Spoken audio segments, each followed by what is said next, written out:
What's happening? Yes, sir. It's your boy G Big Sam and the sixth man, number one Georgia Tech representative in the building for this Georgia Tech Syracuse halftime.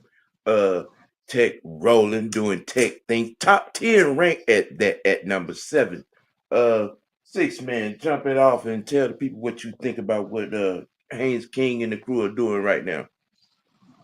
Well, right now, like I said, right now, um, what you're seeing is like you said, the run game outside of Haynes King is not really showing up on paper. But like I said, you got to give credit to this Georgia Tech defense for doing what they're doing right now. Because this is really a Tech defense game right here. Um, like you said, just coming into this game, this was one of the games that as a Tech fan that you worry about because Syracuse usually give us a lot of problems, and Right. they're pretty much like I said, Tech really pretty much defensively is tearing a new one in their ass right now. So hey, I'm loving it. Right.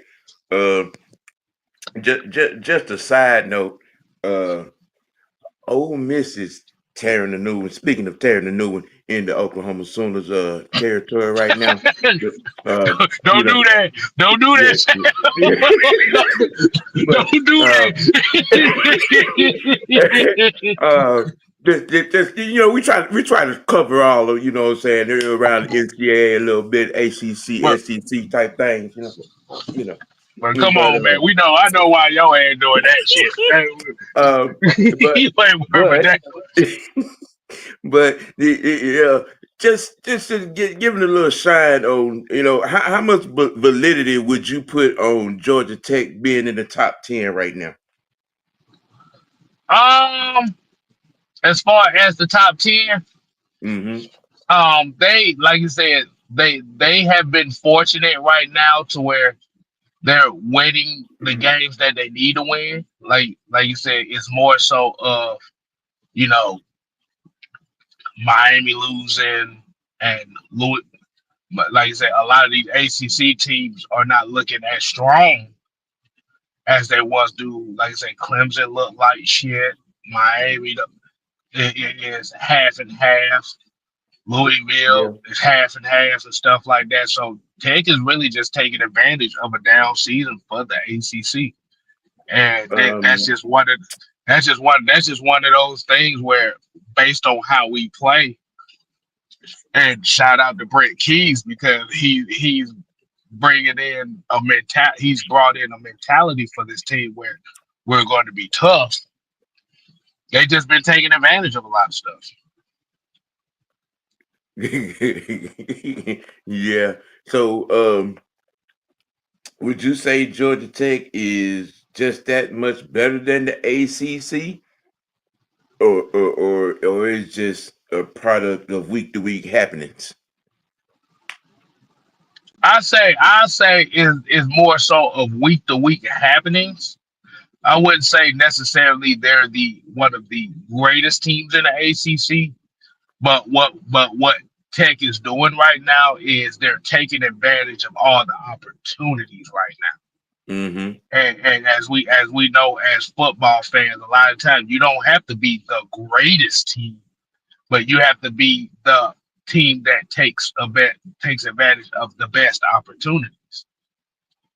And that's what they're doing right now. Yeah. Yeah. When we get possibly when we get down to that good old fashioned hate game in the Benz at the end of the season, this possibly Mhm. could be a top five meeting. Hey, look, Yeah. look, look, look. I'm expecting it to be so because Mm-hmm. because like I said, the two games on this schedule that I was the most worried about is Syracuse and Pittsburgh because those are the two schools that they gave Tech hell for 10 plus years. Right. And Boston College stuff, like I said, we not gonna look past them. But like I said, the Syracuse game and the Pittsburgh game is the two games that I worry about. They already beat Virginia Tech. That was another one. So this could, like you said, good old fashioned hate could be a damn show special. This could be a special game right here if Hmm. both teams can go into the beds undefeated. Well, Yeah. well, well, well, well, well, well, both not undefeated, but more so both teams being in the top 10. Yeah, if they handle their business the rest of the way leading up to that game, there's a strong possibility that could be a 2-3, a 3-4 Hmm. meeting. Um, because I'm looking at Ohio State the rest of the way, and they you know what I'm saying, they may walk it down the rest of the way.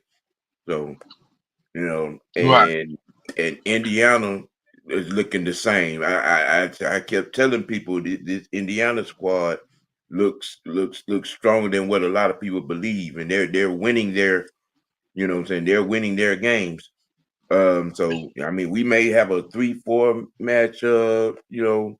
Because I right, think 1 and 2 right now may remain the same. You know what I'm saying? Coming down the right. stretch. You know, You know South your boy, Side.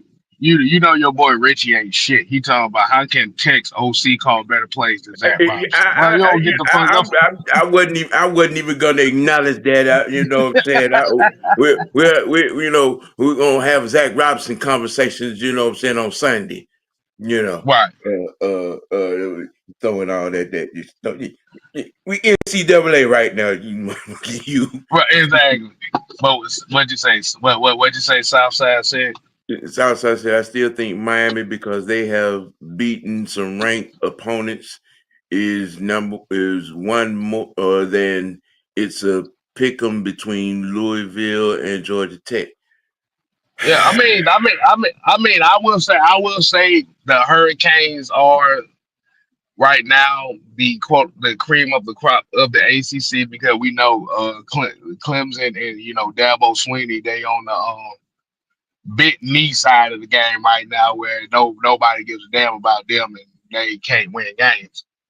But like you said, Haynes King, Jamal Haynes, Hmm. Malachi Horsley, and like you said, you got some of these guys like on the defense. Like you said, it's been a good year so far. Like you said, this is one of the first times that Tech has been technically bowl eligible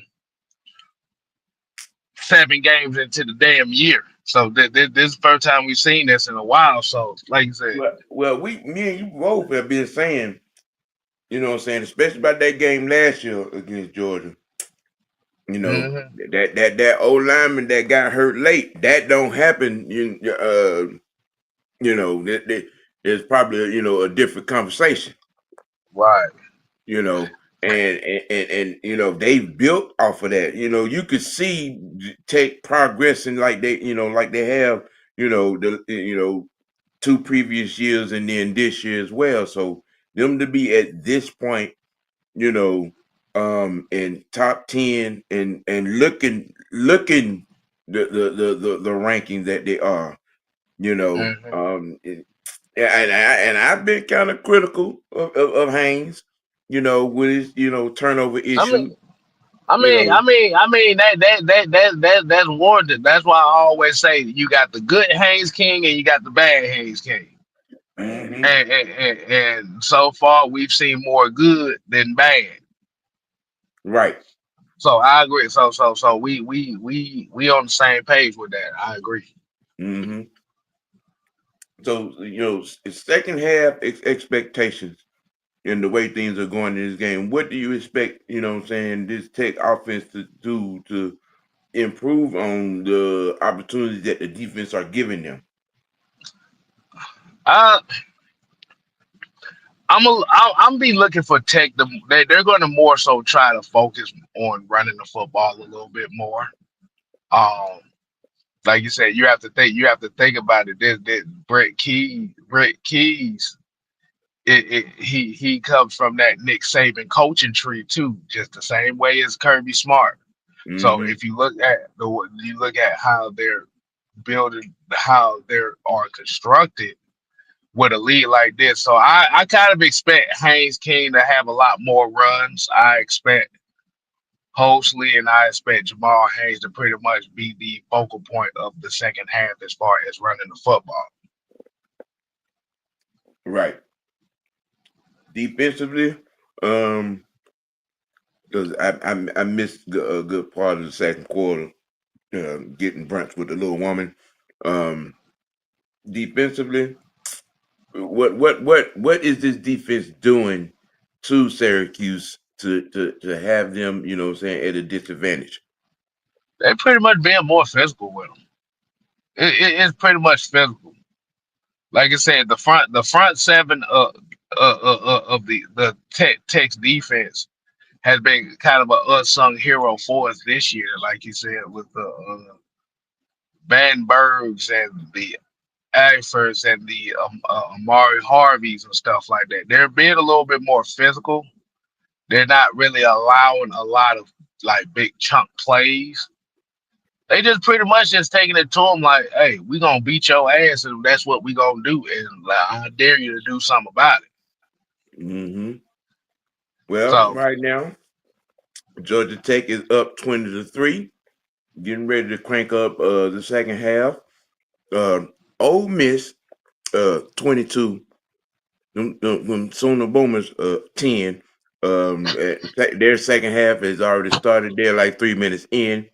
Uh, you can roll over to ABC and watch the rest of that can of whoop ass being opened up over there.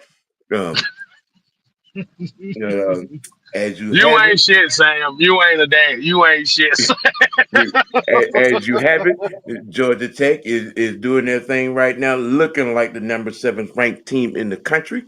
Um, so you all get on in, get your popcorn, and watch this icing get put on this cake, and we will get at y'all later on the whatever time Georgia gets down today. Uh, we'll be producing a halftime show on that, and I may even do a post game,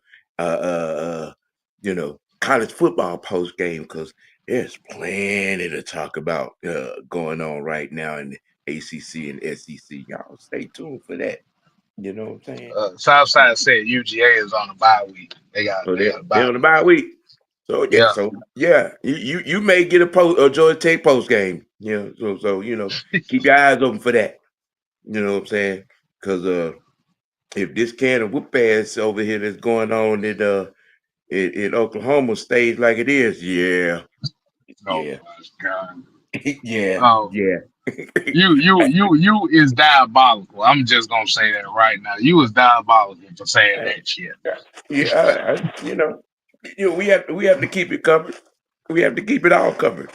Just shine a little light, you know, putting the newsworthy things out there. You know what I'm saying for the sports fans. Uh, yeah, yeah, on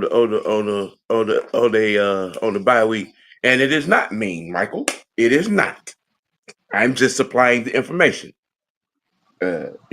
Ole Miss 22, Oklahoma 10. Those are the facts.